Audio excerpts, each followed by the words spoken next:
ఖమ్మం నుంచి ఏపీలోని Devarapalli green field highway నిర్వాసితులకు సత్వరమే న్యాయం చేయాలని కోరుతూ ఏలూరు కలెక్టరేట్ వద్ద గ్రీన్ ఫీల్డ్ హైవే నిర్వాసితులు రైతు సంఘం ఆధ్వర్యంలో ధర్నా నిర్వహించారు.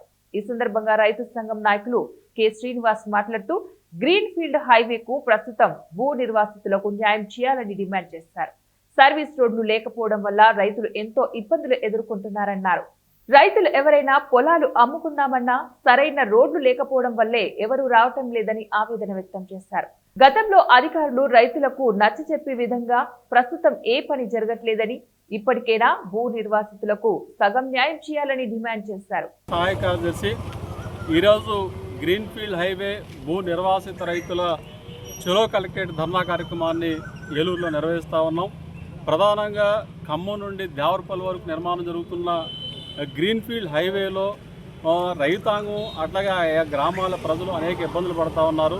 కానీ ఏ ఒక్క సమస్యకి పరిష్కారం చూపకుండా గ్రీన్ ఫీల్డ్ హైవే భూ నిర్వాసిత రైతులను కానీ ఆయా గ్రామాల ప్రజలను కూడా తీవ్ర ఇబ్బందులు పెట్టే పరిస్థితి కనబడుతూ ఉన్నది. ప్రధానంగా ఈ గ్రీన్ ఫీల్డ్ హైవేకి ఎక్కడ కూడా సర్వీస్ రోడ్లు ప్రొవిజన్ కల్పించకపోవడం వలన, ఎక్కడ కూడా సర్వీస్ రోడ్లు లేకపోవడం వల్ల రైతులు తమ పొలాలకు వెళ్ళే రోడ్లన్నీ కూడా మూసుకుపోయి దారులు లేక చాలా ఇబ్బంది పడుతూ ఉన్నారు. కొన్ని గ్రామాల మధ్య అయితే రహదారులు కూడా కట్ అయిపోయిన పరిస్థితి కనబడతా ఉన్నది. అంటే గ్రీన్ ఫీల్డ్ హైవే వల్ల ఇవాళ సర్వీస్ రోడ్లు లేని పరిస్థితి ఏర్పడింది. దీనివల్ల రైతులు కానీ అటు గ్రామాల ప్రజలు కానీ ఇబ్బంది పడుతున్నా సరే ఈ గ్రీన్ ఫీల్డ్ హైవేకి సర్వీస్ రోడ్లు ప్రొవిజన్ లేదని చెప్పేసి ఇవాళ చెప్తా ఉన్నారు. ఇది చాలా దారుణం అని చెప్పేసి మేము భావిస్తూ ఉన్నాం. అంటే ఖమ్మం నుండి దేవరపల్లి వరకు జరుగుతున్న ఈ గ్రీన్ ఫీల్డ్ హైవే తప్ప ఏదైతే కనెక్టివిటీగా ఉన్న దేవరపల్లి నుంచి వైజాగ్ అక్కడ కోల్కతా వెళ్ళే హైవేకి మాత్రం సర్వీస్ రోడ్లు ఉన్నాయి. మరి గ్రీన్ ఫీల్డ్ హైవేకి సర్వీస్ రోడ్లు మీరు ఎందుకు ఇవ్వడం లేదని చెప్పి మేము ప్రశ్నిస్తూ ఉన్నాం. అంటే కేంద్ర ప్రభుత్వం నిర్ణయించింది కాబట్టి మేము సర్వీస్ రోడ్లు ప్రొవిజన్ కల్పించమంటున్నారు. గతంలో కూడా సర్వీస్ రోడ్లు ఇస్తాము, అయితే సర్వీస్ రోడ్లు ఉంటాయి, అవి మట్టి రోడ్లుగా ఉంటాయి, అవి గ్రావెల్ రోడ్లుగా తయారు చేసిస్తామని చెప్పారు. కానీ రైతాంగం మేము ముక్తఖండంతో తారు రోడ్లు ఏర్పాటు చేయాలని చెప్పేసి మేము డిమాండ్ చేసాం. అయినా సరే ఇంతవరకు అట్లాంటి చర్యలు తీసుకోకుండా ఇవాళ ఏకపక్షంగా గ్రీన్ ఫీల్డ్ హైవే నిర్మాణం చేయడం. మాకు గ్రామ సభలు పెట్టినప్పుడు joint collector land acquisition officer Himanshu Shukla గారు ఏమని చెప్పారు అని అంటే, మీరు అడ్డుపడుతున్నారు, ఈ హైవే నిర్మాణం జరిగితే మీ భూముల వాల్యూలు లక్షల్లో ఉన్నాయన్న కోట్లలోకి వెళ్తాయి అని చెప్పారు. అట్లానే ఏం చేశారు అంటే మాకు సర్వీస్ రోడ్లు గ్రావెల్తో నిర్మించేస్తాము అని చెప్పారు.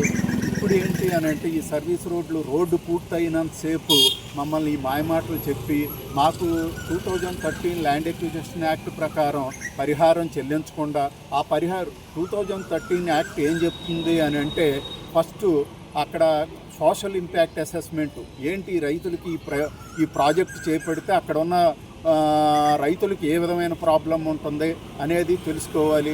అట్లానే మార్కెట్ వాల్యూలు నిర్ధారించేటప్పుడు మామూలుగా అక్కడ ఉన్న మార్కెట్ వాల్యూ ప్లస్ రిజిస్ట్రేషన్ వాల్యూని పరిగణలోకి తీసుకుని రైతులతో నిర్ణయించి వాళ్ళతో సంప్రదించి మామూలుగా సరి అయిన నష్టపరిహారం ఫిక్స్ చేసిన తర్వాత మాత్రమే ల్యాండ్ ఎక్విజిషన్ చేయాల్సి ఉంది. అలా చేయకుండా మా భూములన్నీ కూడా వాళ్ళ ఇష్టానుసారం మార్కెట్ ప్రకారం అక్కడ పెరగాల్సిన వాల్యూలు కూడా పెంచకుండా ఎక్వైర్ చేసి మాకు తీవ్ర అన్యాయం చేశారు. అలానే సర్వీస్ రోడ్లు లేకపోవటం వలన